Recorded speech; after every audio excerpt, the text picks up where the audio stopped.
Welcome back, everybody. This is Jake Garms. You can call me State Farm. Welcome back to Takes with Jake, the show where I fire off some takes. I listen to what the people are telling me. I take questions, calls. I got my finger on the pulse, so to speak, and I break things down because that's what we want to do, guys. We want to listen to people talk, and yeah, I know I love it. You probably love it. That's why you're watching. So thank you for watching.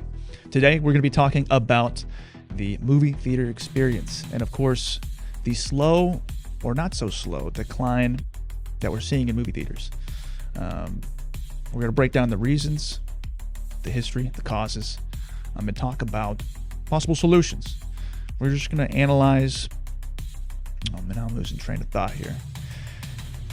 We are going to analyze everything, in my opinion. These are my thoughts and takes on why we're seeing less people go to the movie theater.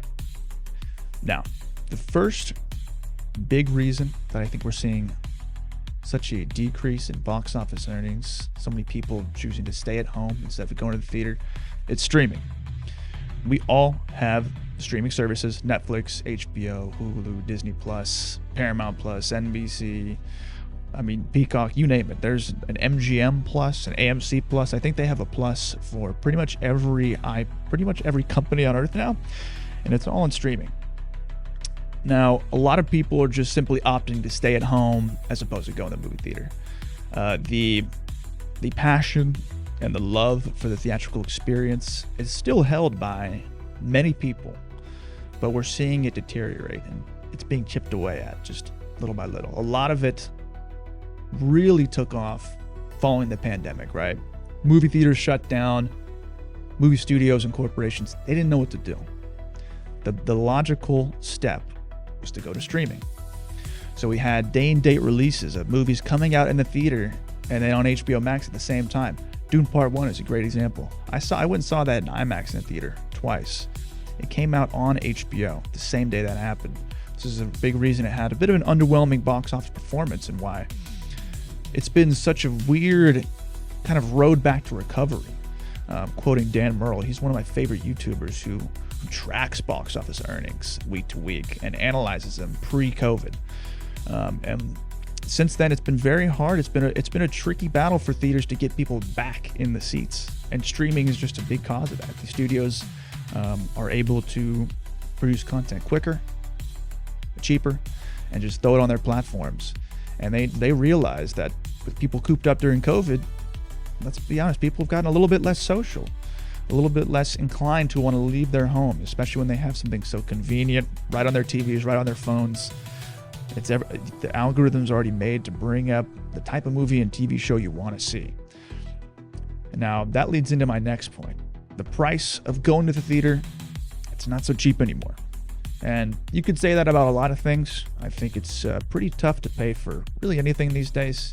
With inflation, just the way the market is, everything's expensive. Everything's a bit more of a luxury. And unfortunately, going to the theater to see a movie has fallen into that category.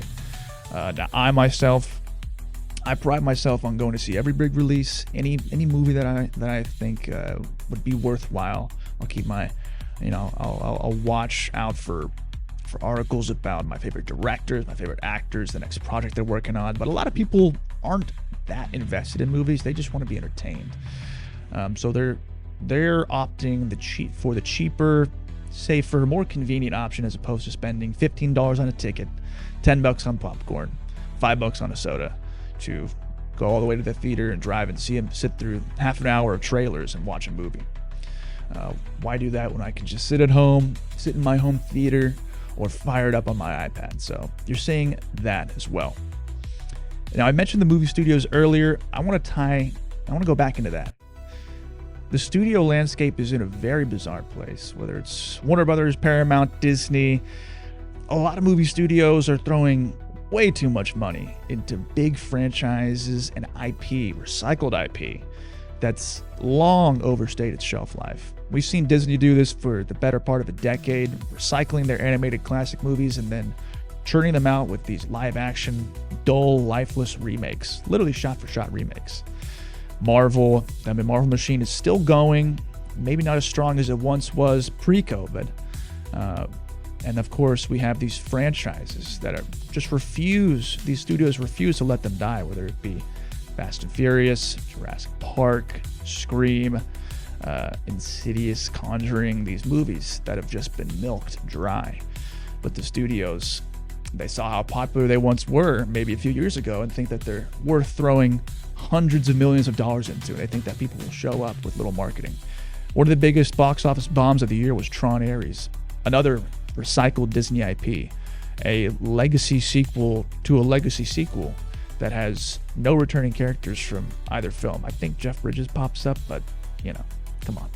We're doing a lot of nostalgia baiting on our movies these days, but Tron Ares pulled in absolutely nothing at the box office. Of course, they spent an exorbitant amount of money filming that, adding a bunch of CGI to it, getting Nine Inch Nails for the soundtrack, and nobody went and saw it. And that's kind of been a recurring theme in the movie landscape, is these studios dumping, $250 million into these big tentpole releases, and then they're not seeing the yields that they want. Of course, a movie has to double its budget to break even. So it's an unsustainable model of just throwing money, at this thing, expecting that it'll break even when it's not really realistic. So you have that element of it as well. The mid-budget movie is honestly becoming a thing of the past. And the way box office earnings are reported is also really disingenuous. You see sites like Variety and the media outlets really hyper-fixating on how much money a movie's bringing in. And it almost puts this pressure on every single movie that it has to be profitable. It has to make money. It has to make its earnings back.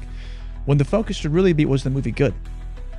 And we're seeing this shift away from the discourse of movies about its actual legacy and impact as a movie, as a story, as a piece of art, and more as a money-making, a piece, a currency. So the art form is being infiltrated by this capitalistic disease.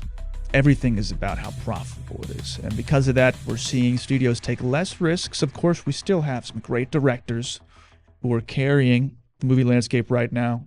Your Denis Villeneuve's, your Chris Nolan's, your Ryan Coogler's, your James Cameron's. Big tempo releases. Still got some movie stars. Some people think the movie stars are dying out, but I'm rambling now. But suffice to say, there's a lot of factors kind of contributing to why less and less people are going to the theater.